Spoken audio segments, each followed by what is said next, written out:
Hi, and welcome to another podcast with Hanaz Writers Limited.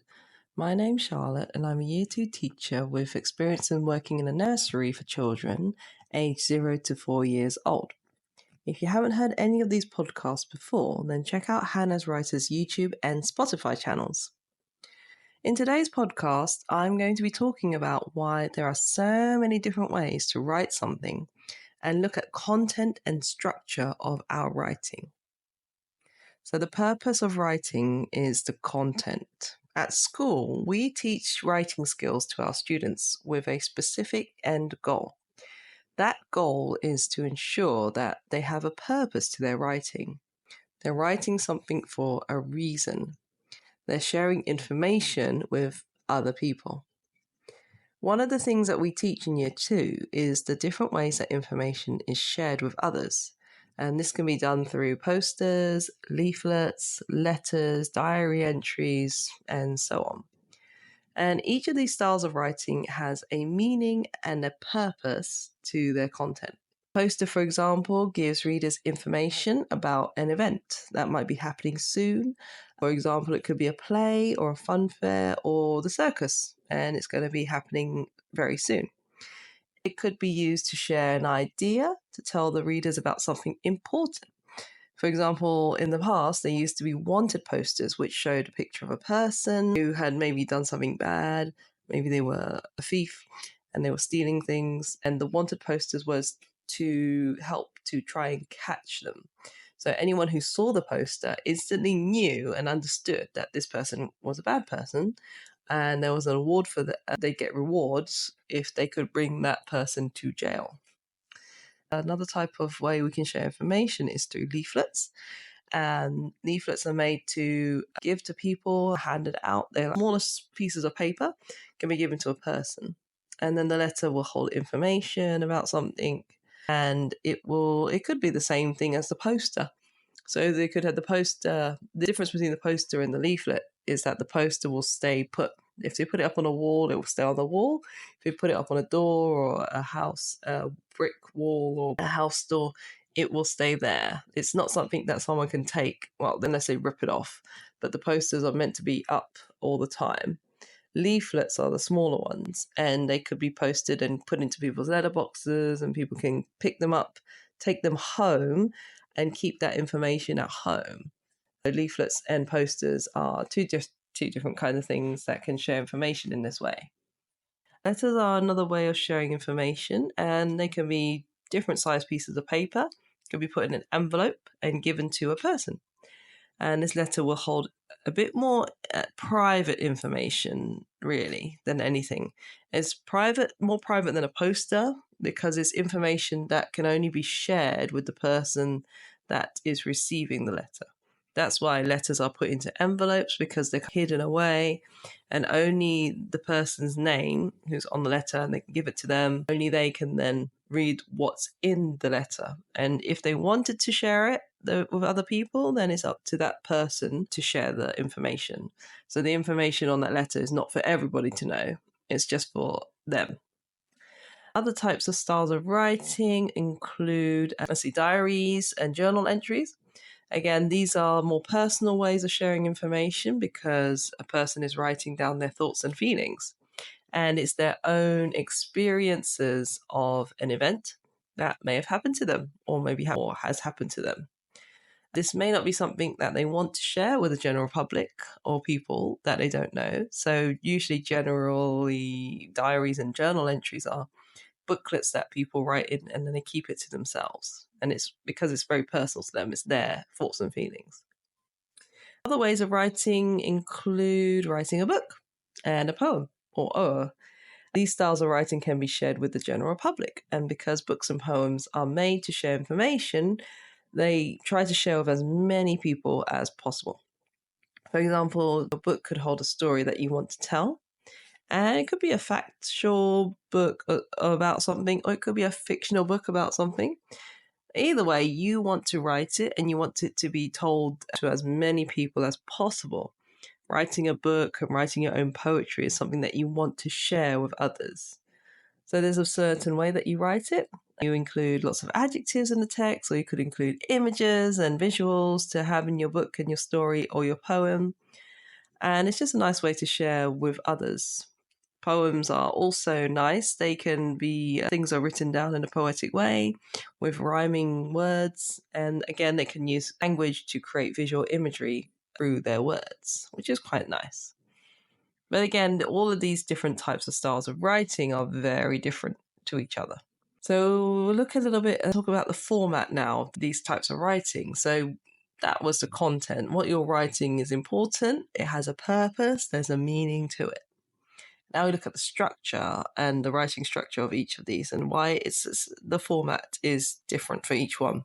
So along with us teaching the students what they need to write into their stories or what they write into their letters and diaries and the content that goes into all of that, we also have to show them how to write. And it means that we are looking at the structure of what they are writing. How do they structure a diary entry? What does it look like? How do we write it? How do they structure a letter to someone? How do they start it? How do they finish it? What happens? What's in the middle of the letter? Do they need to put a date, a postal address, because they need to send it to someone, and so forth? So thinking about that, structures of writing depends, again, first of all, what is a student writing for? What is the purpose of their writing? And what is the style and format that they have chosen to put that writing in? Let's pick an example or a diary entry, for example. A diary entry may not be written like a poem, for example. It may not have many rhyming words in it. It may not have lyrics and stanzas and verses and so on, and it won't look the same. A poem will have a very particular set of lines. Maybe it has, if it's a sonnet, it'll have 14 lines. A haiku will have 3 lines, and it follows certain rules. Unless, of course, the writer wants to write a poem in the diary, then they would still write it with the structure of a poem. Again, it would follow the rules for a poem. Another type of writing is novel writing and book writing. And they're very different to writing a diary entry, very different to writing a poem, and different to writing a letter. So it would be written like a story. They'll include lots of different sentences, different characters will be explained, and they will have quotation marks to show that people are speaking to each other within the book. The characters' thoughts and feelings will be written down in a certain way. Maybe there'll be lots more adjectives and lots more descriptive words. So it makes the book a little bit longer. It could be that they add images again. So they could have the bit of text and then they add an image to explain what the text is about, or they just have some very nice pictures depending on what the story, again, what is their story about? What do they want to showcase to people who are reading it? And as a teacher, we need to show the students how to do these things. We need to show them how to structure their work. And this is called modeling. We model as much as we can in a lesson. And as we are modeling, we are showing them and explaining how we do things. And then we show the students how to do it. And we let the students practice it in their exercise books and they copy their same format. They can put what they want. They can put their own content, what's inside, but they need to copy the style. So we want them to follow the style, the structure, but then you let them write what they want inside that structure. And this is basically the format of all writing pieces. We can have another example of a poster versus a book. Poster is just one page full of information about something or things, and it's something that you can put up on the wall or a door, and it stays there for a while. And it can be very colourful, it can be very eye-catching, have lots of different fonts and pictures on the page, but it's still just one sheet and one page on the wall. And a book, very different. This will have lots of pages, sometimes up to 200 or 300 pages in a book. There might be more text, of course, because people are reading it. It's a story. They want to find out what happens, and they take a bit longer to get to the different parts of the story. There'll be lots more text. There'll be a lot more descriptive words. Again, they could have some pictures that are colourful and they'll be put on the pages or the same pages, but they'll also have text to go with it. So the content in the book follows the story and it's structured with paragraphs, chapters, people speaking, quotation marks all over the place. And it's very different to a poster. You can't have a one-page book. And if you try it, you could try, certainly, but it's a bit tricky. And you might not even understand the whole story just from looking at one page in a book. So these structures are necessary, definitely for different styles of writing, though the way that something is presented to you or a reader, it should make you instantly recognize what kind of writing it is. And that is the point of the structure. It's something that you instantly see and you recognize, oh, this is a poem because it's set out in this way, or oh, this is a novel because it's got lots of different paragraphs and it's telling a story moving on from one bit to the next events that's happened. Or you can say, oh, this is a poster, it's just one page of things and lots of information telling me about something. So you can really see that the point of the structure is very important and why children need to learn about it, or why students need to know it. Otherwise, if they come across it, they're not sure what to make of it, or they don't know what it looks like, they don't know what it is.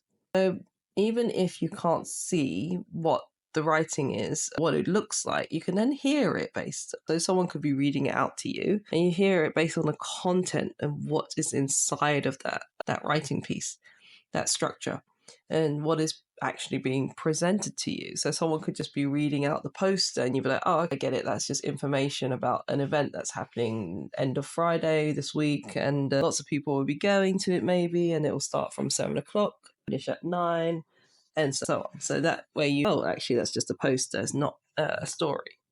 And stories will have a definitely different structure.